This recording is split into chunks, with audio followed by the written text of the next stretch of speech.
So once you've mastered the technique of the short game, we then move on to the next phase. What club to use and when to use it. So today we're going to be talking about two specific shots, the chip and run and the pitch shot. What's the difference between the two and what clubs you should use when trying to hit these two specific shots. First of all, let's talk about the chip shot, or what I would like to call the chip and run. Chip and run is generally when we're relatively close to the green and we don't have to carry the ball in the air quite a long distance. Now there is a numerous amount of golf clubs that you can use for this specific shot. I generally don't go beyond what I would call my 56 or 54 degree wedge. Once we start to introduce too much loft, we're just generally not going to get the release that we want on the green for the golf ball to be chasing up to the flag. So as a rule of thumb, use your sand wedge, but then you can use all the way down to what I would call your 8 iron. I generally don't like to go too far that side of 8 iron because you just don't get enough loft, which is going to carry the muck that's in front of you before the ball lands on the green. The other rule of thumb I like to say is you always want the golf ball to land on the green, because if it lands on a consistent surface, you are going to get a consistent roll. If you're landing your ball in the rough, you just don't know how the ball is going to react when it lands in that rough. So most of all, chip and run shots are when you're close enough to the green that you can actually land the ball on the green. Now when it comes to your setup with the basic chip and runs, the one thing that you do need to maintain technique wise is the pressure on the lead side leg and the handle definitely in front of the head. And you want to maintain that action the whole way through the swing. You also want to understand that you want to have a little bit more toe interaction with the ground than heel interaction. What that's going to do is going to deaden the hands even further and help you to keep your hands swinging on plane and towards the target. Now, like I said, you can do this with your 54 degree wedge all the way up to your 8 iron. And what I want you to do is you then need to experiment with how the ball is going to react with the different clubs that you use. So take your setup, pressure on the lead side foot, more interaction with the toe, handle slightly ahead of the club head, and take a swing.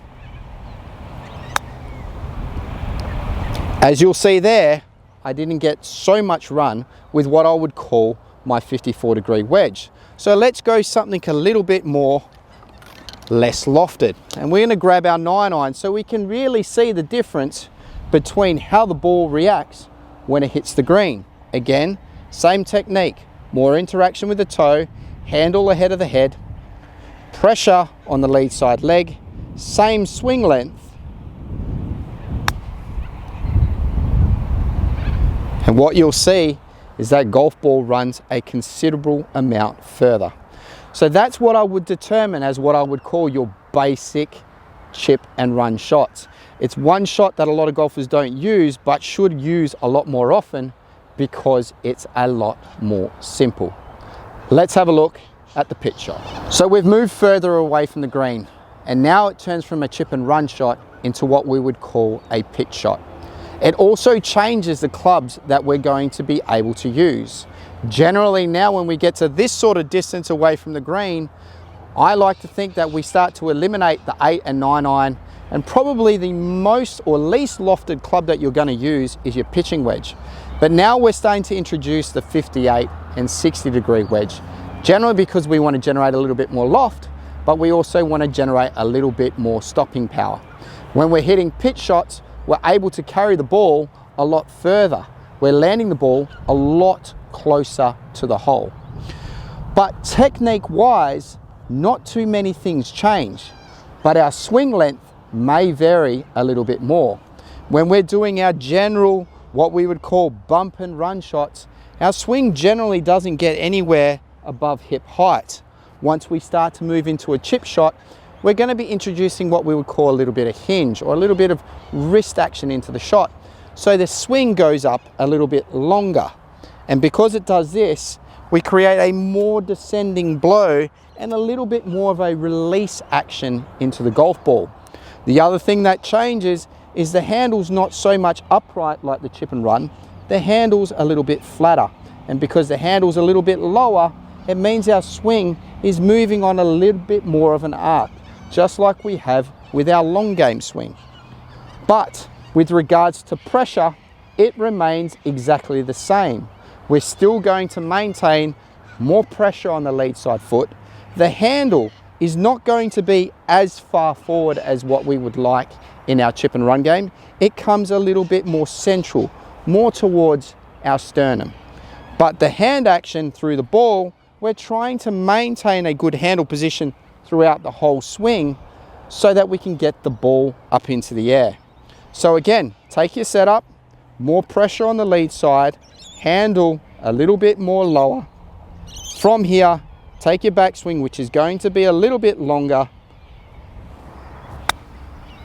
And as you can see there, we've got a considerable more amount loft. The ball's gone a little bit too far. That was me with my 54-degree wedge. Let's pull out my 58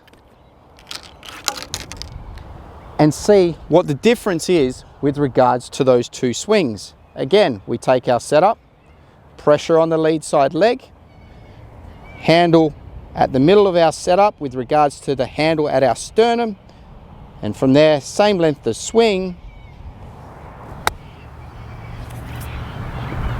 But as you see, that ball hasn't gone as far, it stopped a lot quicker, and what do you know, it even went in the hole. So there you have it, the difference between what I would call your chip and run and your pitch shot. Knowing which clubs to use and when is going to be very, very important for you to take your game to the next level. Try that, experiment with that, and then let me know how it goes by leaving a comment down below.